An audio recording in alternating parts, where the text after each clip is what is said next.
when all else fails, amateur radio. Because we can put together the old standard analog, tried and proven VHF and UHF radios that we use every day in ham radio. We can put together a backup system that is tried and proven and will work and does work and has worked. And so in emergencies, these local systems that go down from the government can be easily replaced, backed up with amateur radio. For example, if you like to talk to stations in other countries and make friends over your ham radio set, you can do that. If you like playing with television and optical connected electronic devices, ham radio has provision for that. If you'd like to send and receive Morse code, the old way we used to communicate, you can still do that. If you just like to go on a challenge like a fox hunt. A fox hunt is where you take a transmitter and you hide it somewhere, and then you take a group of people with little antennas and they try to sniff out where the fox is and find the fox. And of course there's always points for that, and it's a nice challenge and an awful lot of fun. And then we have a thing called field day, which is a time where we set up these individual stations from scratch, usually out in the field somewhere.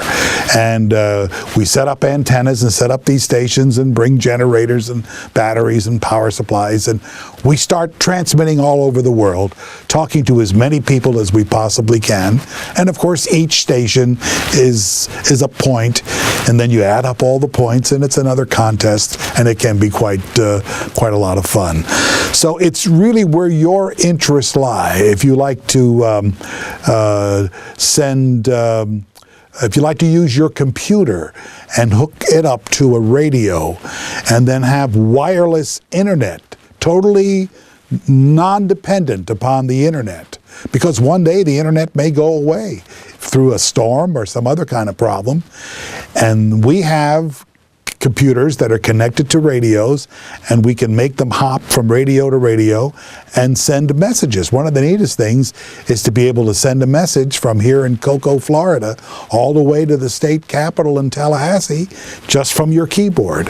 And it doesn't go through anything to do with the internet. It's always radio to radio to radio. So in a sense, that can be fun for some people as well.